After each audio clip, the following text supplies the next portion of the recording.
ഉയർന്നു പൊങ്ങി തൊട്ടു പിന്നാലെ റഡാറുമായി ബന്ധം നഷ്ടപ്പെട്ട് ആകാശത്ത് വട്ടമിട്ട് പറന്ന എയർ ഇന്ത്യ.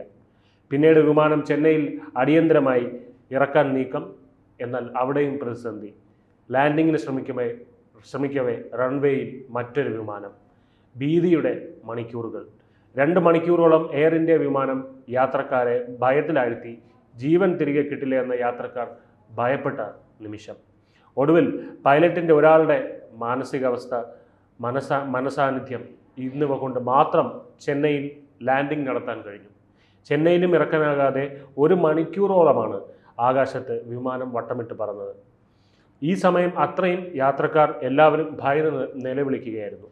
തിരുവനന്തപുരത്ത് നിന്ന് ഡൽഹിക്ക് പുറപ്പെട്ട എയർ ഇന്ത്യ വിമാനത്തിൽ കേരള എംപിമാരും ഉണ്ടായിരുന്നു. കെ.സി. വേണുഗോപാൽ, കൊടിക്കുന്നിൽ സുരേഷ്, അടൂർ പ്രകാശ്, കെ. രാധാകൃഷ്ണൻ തുടങ്ങിയ കേരളത്തിലെ എംപിമാർ ചങ്കിടിച്ചാണ് വിമാനത്തിൽ ഇരുന്നത്. റഡാറുമായി ബന്ധം നഷ്ടപ്പെടുകയും ചെന്നൈ വിമാനത്താവളത്തിലെ അടിയന്തര ലാൻഡിംഗ് സമയത്ത് മറ്റൊരു വിമാനവുമായി കൂട്ടിമുട്ടൽ ഒഴിവാക്കുകയും ചെയ്യാനായിരുന്നു ഈ വട്ടമിട്ട് പറക്കൽ. ക്യാപ്റ്റൻ വെങ്കടേശൻ്റെ അസാമാന്യ മികവ് മൂലമാണ് ഈ മുഴുവൻ യാത്രക്കാരുമായിട്ട് സുരക്ഷിതരായി ചെന്നൈയിൽ ലാൻഡ് ചെയ്യാൻ കഴിഞ്ഞതെന്ന് കൊടിക്കുന്നിൽ സുരേഷ് ഫേസ്ബുക്കിൽ കുറിച്ചിരുന്നു. വലിയ അപകടത്തിൽ നിന്നാണ് തങ്ങൾ രക്ഷപ്പെട്ടതെന്നും യാത്രക്കാർ എല്ലാവരും സുരക്ഷിതരാണ് എന്നും അദ്ദേഹം കുറിപ്പിൽ പങ്കുവച്ചിട്ടുണ്ട്. സ്ഥിരം പ്രതിസന്ധി സൃഷ്ടിക്കുന്ന എയർ ഇന്ത്യക്കെതിരെ പൊട്ടിത്തെറിക്കുകയായിരുന്നു കെ.സി. വേണുഗോപാൽ. യാത്രക്കാരുടെ ജീവന് ഒരു വിലയുമില്ലേ എന്നാണ് അദ്ദേഹം ശുഭിതനായി ചോദിച്ചത്. ഉടൻ തന്നെ അന്വേഷണം വേണമെന്നും സത്യസന്ധമായ കാര്യങ്ങൾ പുറത്തേക്ക് വരണമെന്നും അദ്ദേഹം ആവശ്യപ്പെട്ടിട്ടുണ്ട്. നമുക്കറിയാം, അഹമ്മദാബാദിൽ ഉണ്ടായ എയർ ഇന്ത്യ വിമാനാപകടം, അത് ആ ഭീതിയിൽ നിന്ന് ഇന്നും ഇന്ത്യ മുക്തമായിട്ടില്ല. വീണ്ടും ഒരു അപകട മുനമ്പിൽ തന്നെയാണ് എയർ ഇന്ത്യ ഇപ്പോൾ കൊണ്ടെത്തിച്ചിരിക്കുന്നത്. യാത്രക്കാരെ കൊണ്ടുപോയി കൊല്ലിക്കാനാണോ ഈ വിമാനം ഉള്ളതെന്ന് പുറത്തിറങ്ങിയ യാത്രക്കാർ എല്ലാവരും പൊട്ടിത്തെറിച്ചുകൊണ്ടാണ് ചോദിച്ചത്.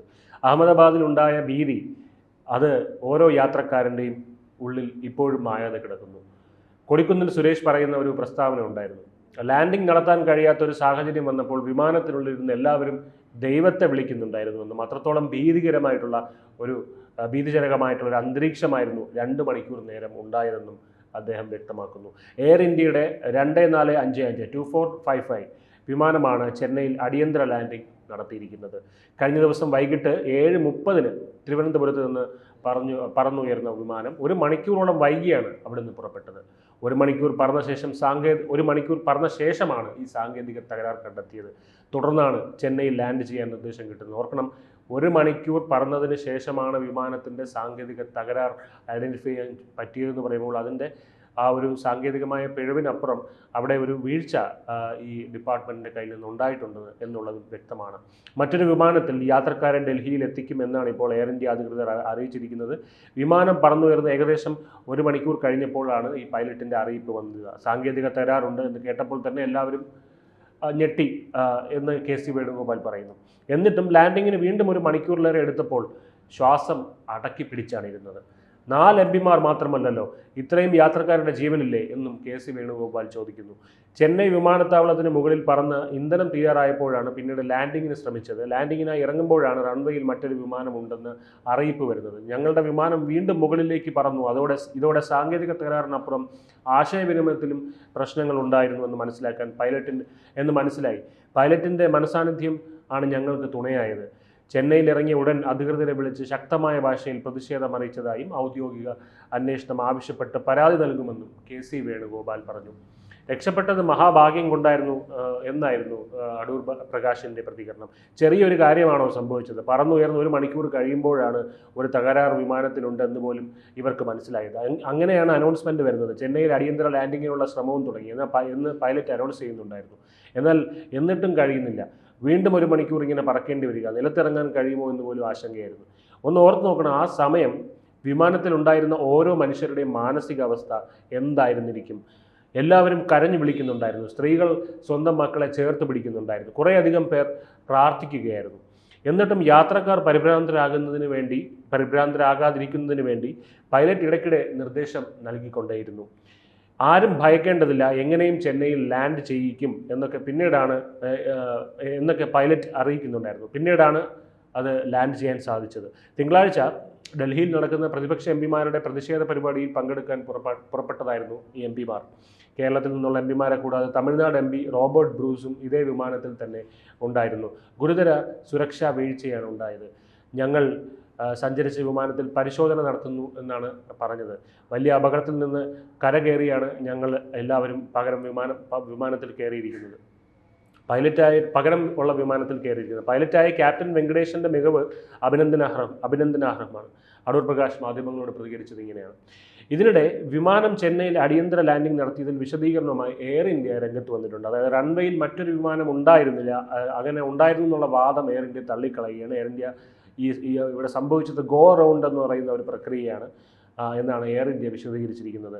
ഇത്തരം സാഹചര്യങ്ങൾ നേരിടാൻ പൈലറ്റുമാർ സജ്ജരാണ്. റൺവേയിൽ മറ്റൊരു വിമാനം ഉണ്ടായിരുന്നു എന്ന വാദവും എയർ ഇന്ത്യ ഇപ്പോൾ തള്ളിക്കളയുകയാണ്.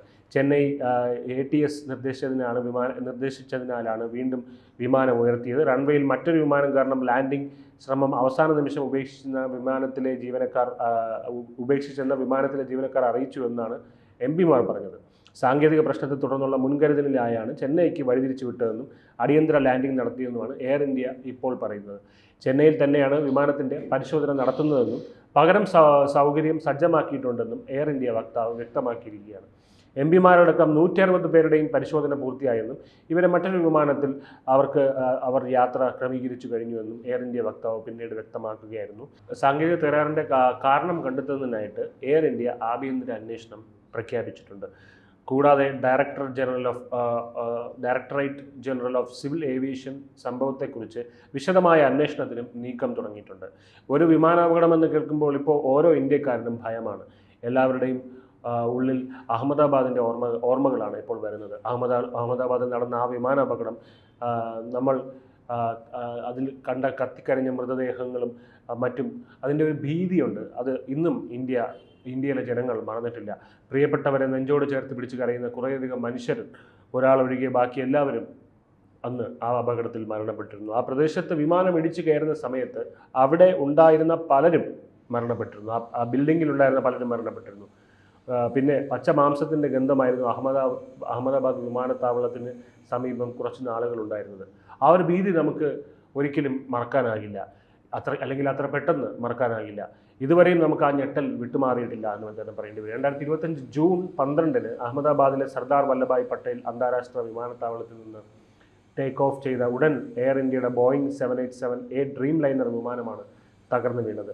ഈ അപകടത്തിൽ വിമാനത്തിലുണ്ടായിരുന്ന 242 പേരിൽ ഒരാളൊഴികെ എല്ലാവരും മരണപ്പെട്ടിരുന്നു. കൂടാതെ വിമാനം തകർന്നു വീണ മെഡിക്കൽ കോളേജ് ഹോസ്റ്റലിലെ 5 വിദ്യാർത്ഥികൾ മരിക്കുകയും 40-ലധികം പേർക്ക് പരിക്കേൽക്കുകയും ചെയ്തിരുന്നു. അപകടത്തിൻ്റെ യഥാർത്ഥ കാരണം കണ്ടെത്താൻ ഇപ്പോഴും അന്വേഷണം നടന്നുകൊണ്ടിരിക്കുകയാണ്. എന്നിരുന്നാലും പുറത്തു വന്ന ചില പ്രാഥമിക റിപ്പോർട്ടുകളും സൂചനകളും ഇങ്ങനെയായിരുന്നു.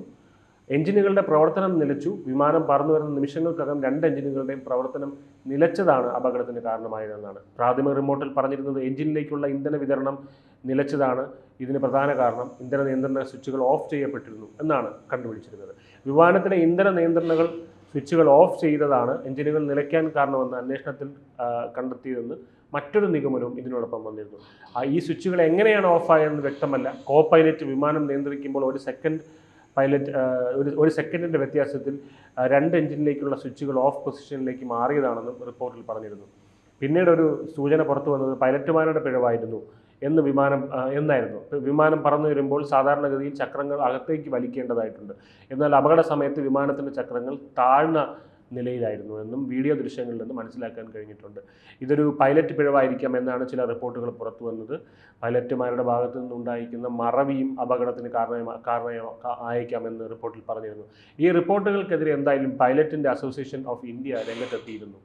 എന്തായാലും ഇത്തരത്തിലുള്ള അപകടങ്ങൾ ഇനിയും ഉണ്ടാകാതിരിക്കാനുള്ള നടപടികളാണ് എയർ ഇന്ത്യ സ്വീകരിക്കേണ്ടത്. ഇപ്പോൾ ഈ ഉണ്ടായ ഒരു ആശയവിനിമയത്തിൻ്റെ പ്രശ്നമായിക്കോട്ടെ, സാങ്കേതിക തകരാറായിക്കോട്ടെ, എന്താണെങ്കിലും അത് കണ്ടുപിടിച്ച് അത് പരിഹരിച്ച്, അതായത് വിമാന യാത്ര എന്ന് പറയുന്നത് നമുക്ക് വളരെ സുരക്ഷിതമായി ചെയ്യാൻ ആഗ്രഹിക്കുന്ന ഒരു കാര്യമായി തിരിച്ചു കൊണ്ടുവരിക. അതായത് ഈ ഒരു മെൻ്റൽ ട്രോമ, അഹമ്മദാബാദ് വിമാന അപകടത്തിൽ നിന്ന് ഇന്ത്യയിലെ ജനത ഒട്ടാകെ നേരിടുന്ന ഒരു മെൻ്റൽ ട്രോമയിൽ നിന്ന് എത്രയും വേഗം പുറത്തു കൊണ്ടുവരാൻ ഇന്ത്യൻ സർക്കാരിനും എയർ ഇന്ത്യക്കും മാത്രമേ കഴിയുകയുള്ളൂ. കാരണം എയർ ഇന്ത്യ എന്ന് പറയുന്നത് ഏറ്റവും വലിയ ഒരു ഡൊമസ്റ്റിക് പ്ലെയിനിൻ്റെ വിങ് ആണ് ഇന്ത്യയിലുള്ള.